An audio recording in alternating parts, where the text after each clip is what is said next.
everybody. Welcome back to the PowerPlay series where we talk to some of the world's most substantive power players. They are power brokers, industry leaders, aspiring folks, entrepreneurs, you name it, we're talking to them. And today I am solo hosting. Founding and managing partner of the Peter Damon Group is not able to be with us, but that just means that our guest and I have a little girls' time. And I'm so excited to welcome today to the show, Micha Logan, ML6, also known as. So really briefly, I will just say that this lady is a Detroit native. She is a DJ, an event host, an author, an advocate, a personal assistant, and really just a phenomenal woman. She does a little bit of everything, and I love that about her. She's bold and intrepid. She's a breast cancer survivor, which we're going to get into in just a little bit. And so welcome, Micha. Thank you all for having me. I'm really happy to be here. And I love you. I love you too. I love you too. So let's get into it. Okay. Mm-hmm. So the first thing, I just want our audience of folks to know just a little bit about yourself in your own words. So I gassed you up. Now you just tell us a little bit about yourself.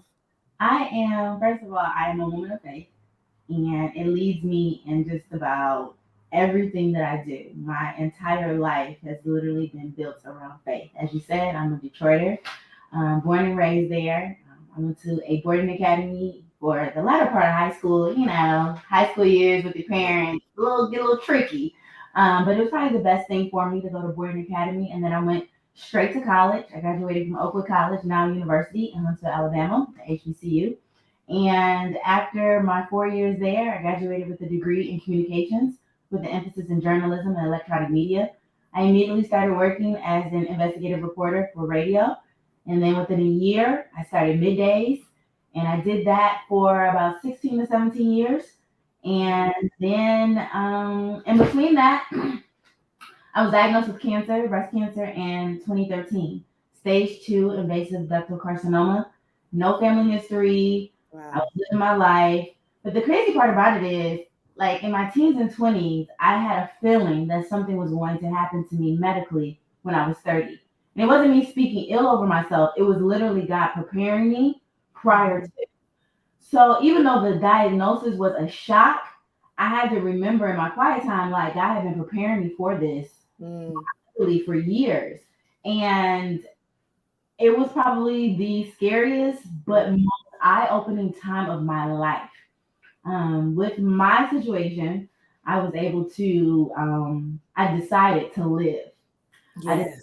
They didn't know what was what because I was so young. I was 31 when I was diagnosed. And that's unheard of. And had I waited till I was 40, 45, we wouldn't be having this discussion right now. Mm-hmm. I missed my annual appointment. Within a year's time, I had a tumor growing in me from one annual to the next. It was a crazy time in my life, but it was a beautiful developing time in my life. And I am standing today a 10-year cancer survivor. So God is good. Yes, that was one of the questions. I was definitely going to highlight that. I was going to congratulate you. 10 years from 2013 is 2023. So yeah, that is so awesome. And I did want to know like how that experience changed your perspective on life, and did it alter the way you're moving through life? It did. First of all, it helped me to realize to one, not sweat the small stuff. It also really helped me to realize that be careful what you ask for. Because in 2023, I asked God to increase my faith, help me to appreciate my job more, and to be more active in the community. And ironically, through breast cancer, all three of those prayers were answered. How? And, like community service. I was out in the community because I had to talk about it. It increased my faith because there were nights where I felt like I had 3 heavyweight champions boxing, like beating me up at night. That's how much the pain was. Wow. And I really had to literally lean on God to get me through to the next day. So my faith was increased, and in the healing, because like I said, they couldn't understand why I got it, how I got it. And so I just had to tell them, let's stop all the tests. We just gonna get through this thing, and God's gonna do what he does. And it did help me appreciate my job more because my community within my company, the way they surrounded me, all the men shaved their heads off. When I made my announcement on air, everybody came in the studio and they surrounded me. Whatever I needed, my boss was like, "You don't have to come in. We can get somebody." And I was like, "What I'm not about to do is sit at home and wallow." Yeah. And I would get on the air, I would do my breaks, I would hype everything up, and then I would be like, exhausted. But I was there, I was present, and they allowed me to be that. And so it really helped me appreciate what I did and my voice in the community. To be able to be at a hip hop and R&B station, being able to talk about my faith journey was unheard of at the time, especially back and 10 years ago. It wasn't really the thing to talk about God and spirituality and this, that, and the third on a hip hop and R&B station, but I was able to do that freely. And it really transformed me. It showed me how strong I really was. It also showed me how weak I was and that there was strength in my weakness. It helped catapult me into where I am today. And it also taught me that the decisions that I made prior to take better care of myself helped in my journey. Yeah. It made my body a lot stronger to do that. And even now, like I take my medicines. I'm a little congested right now because allergies are a fool out here. But, taking my vitamins every day, making sure, I'm eating the best that I can. I love junk food. And during that time, I couldn't have any. My grandmother was like, "We're not having none of this." But it really showed me how strong the body is if you really do your body right, even in the midst of that. And it just really helped me not to just, I lived my life. Again, I had no idea what was to come, but I have the slogan of, I had cancer. Cancer didn't have me. I lived by that. I celebrated birthdays, baby showers. Now, I might have been in the corner asleep because the medicine would just have me sleep, but I wanted to be as present as possible. Yeah. That is really, that's it really is inspiring. And certainly the takeaway right now for where I am in my life is definitely to take care of my body better. And so it pays off. It does.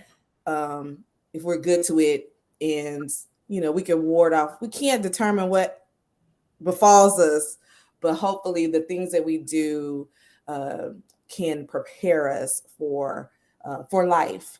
Yeah, and so I am glad that you're a survivor.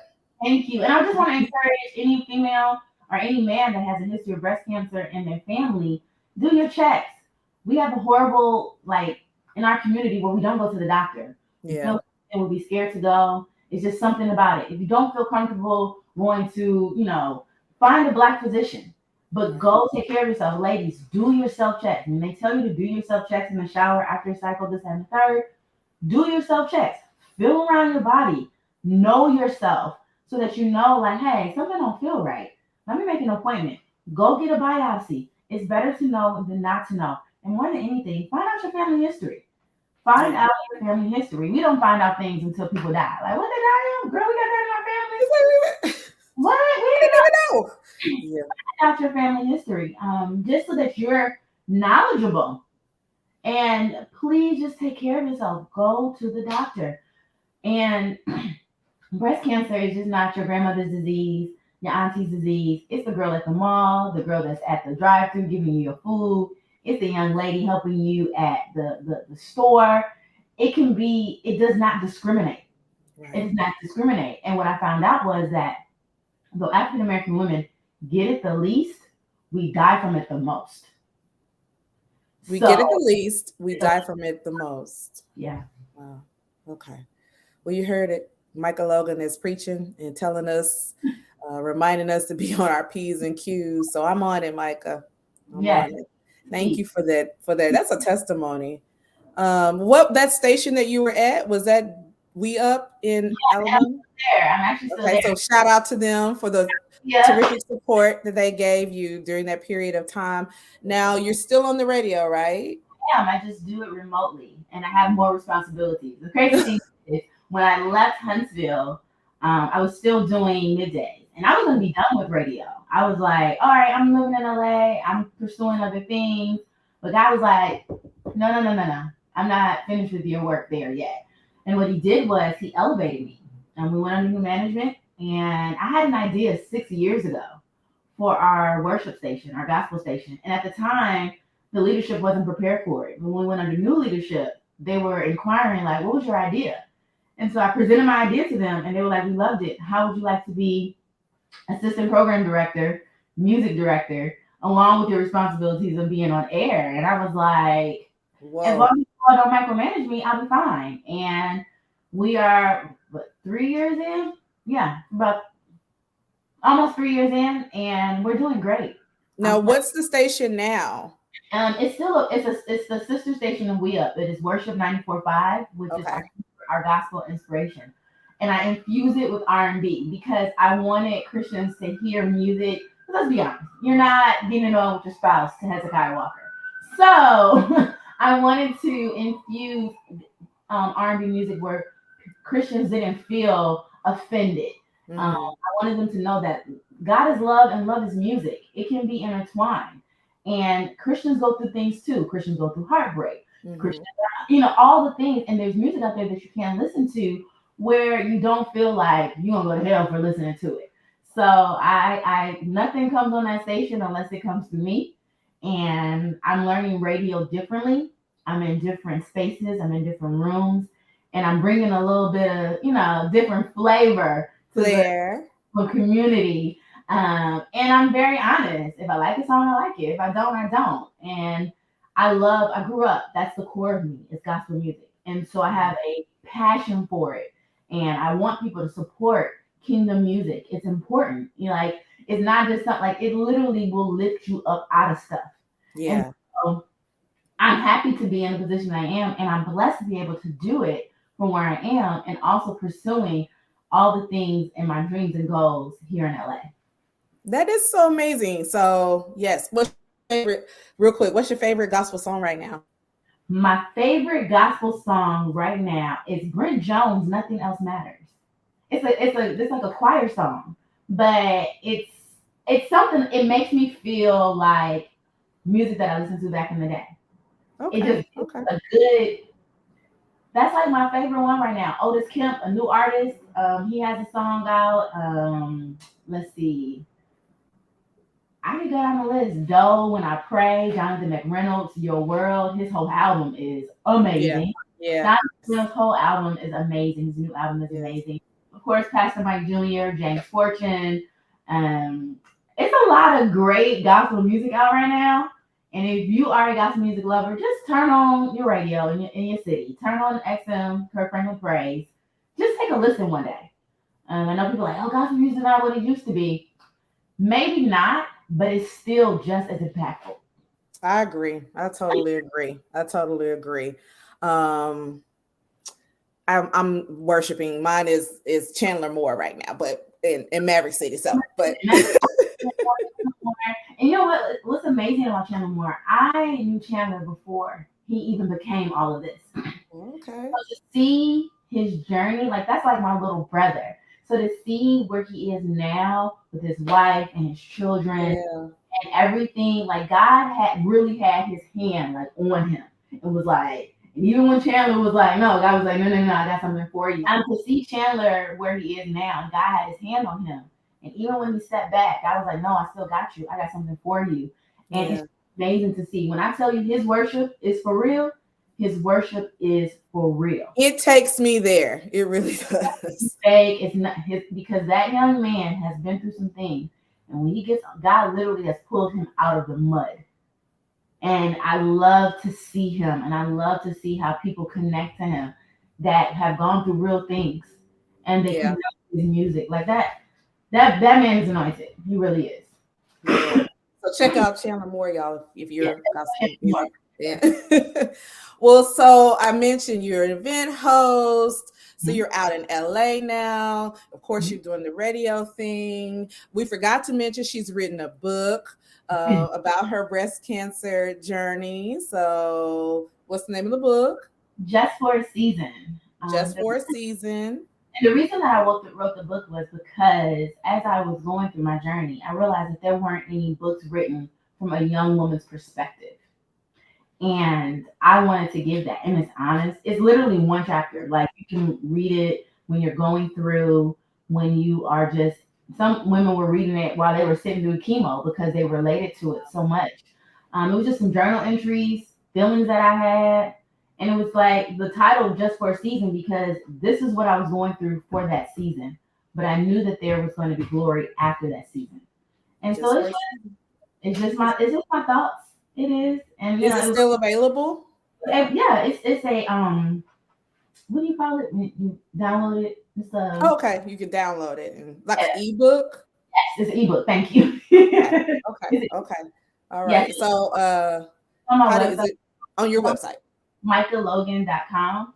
And it's still available there. I need to update my website, just putting that out there. But if you want the book, it's still available to get. MichaLogan.com. Okay, very good. I want to touch on something really quick, something that I always make sure I highlight. You mentioned it earlier that you are an HBC graduate, and I do this because I want to make sure that people still understand the relevance. There's still that conversation, and you and I have had this talk about HBCU. So, really quickly, your HBCU experience, how did it mold you and prepare you for the world? You know what? I loved my HBCU experience. I really did. It was different because, for those of you who don't know, Oakland University, we're Christian. It's a Seventh-day Adventist school. That was the religion that I grew up in. We don't have like a band or anything like that. What we do is we sing. I don't necessarily sing, but they sang. Like they sang. Mm-hmm.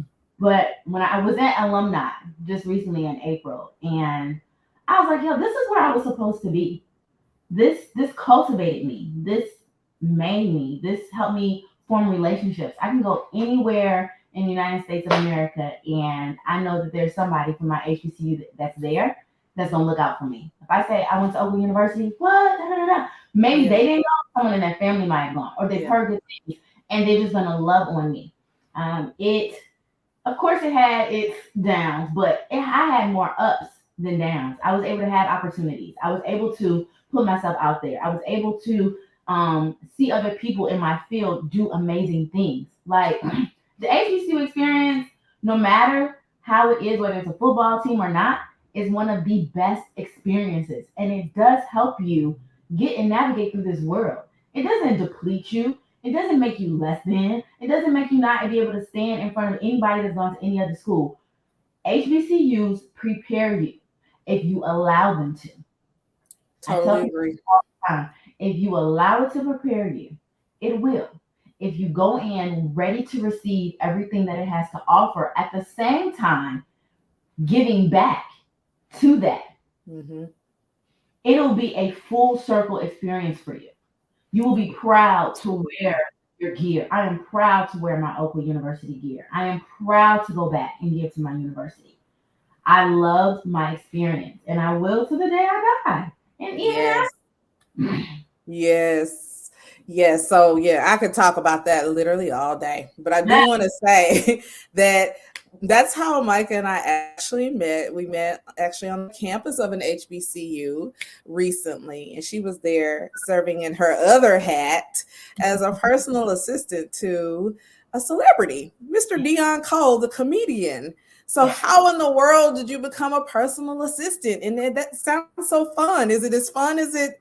I mean, you do the job really well. I know it's a lot of work because I saw you working, but it was pretty dope. It's amazing. He is an amazing human being. I literally learned something from him every single day. Just how he works, how he navigates, how he thinks. He's very, very strategic in what he does and how he thinks, and he sticks to it. If he feels a way, he's learning like if you feel something, go with that. There's a reason why you're feeling that. And just watching him work, watching him as he's navigated from the loss of his mom in his everyday life, and he's constantly just working and getting better, striving to get better, and his goal is to make me better in the process. He respects me, what I do, and who I am. Actually, he met me because he came and did a show in Huntsville, and I was supposed to interview him, but signals got crossed, and I went to the show just to apologize and to meet him. And there was something going on with his car service. And he looked at me and he said, "You drive here?" I was like, "Yeah." He said, "Can you take me to my hotel?" I was like, "You go with it. I mean, I don't want you to judge my driving or anything." He was like, "I just need to get back." And we had a conversation about what I wanted to do and my goals and this and the third. And he kept in touch with me. And when I moved to LA, I was like, hey, I'm here. And he was like, yo, after the pandemic and stuff, I'll hit you up. And I was like, oh, he's just talking, whatever. But he did. He did. And so he invited me into his community. And the next thing I know, I was taking notes and writing and sending notes and stuff. And he was just like, yeah, I'm going to put you on a trial period. And we did, from comedy shows all the way to Ireland and back. And the next thing I know, I was hired as his full-time personal assistant. So it's been, again, from Huntsville to LA, and how God ordained that even to happen. And it's been very fruitful. You're such a Wonder Woman. You really are. You really are. Well, I am so proud of you, proud to know you, proud that our paths crossed, and appreciate you for coming on the PowerPlay series today. We talked a little bit about your website, but how else can people keep up with you? Mainly on Instagram at ML_6. I was just recently in a brand new Erica Campbell video. You were in a video. She's a video girl now. A gospel video. Gospel video. And my friend saw me. But the song is such a feel-good song for the summer. It's such you put it on no matter what you're going through. It feels good. I gotta check it out. What's the name of it? Erica Campbell, Feel All Right. Feel All Right. Okay. It's a great summer song. And I was able and fortunate. I asked God to make sure that all of my connections in LA were purposeful. I didn't want anything that was not led by him. And that's why I say, like, my entire life is faith-based. And a connection that I had from Oakwood out here needed my vehicle for a video. When they returned my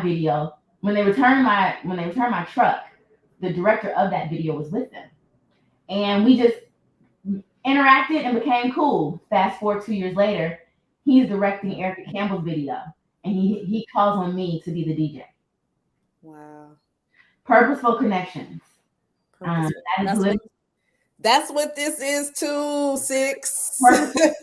Purposeful connections, to make sure that we continue to spread the word about breast cancer, awareness. And however I can help, please don't hesitate to reach out to me.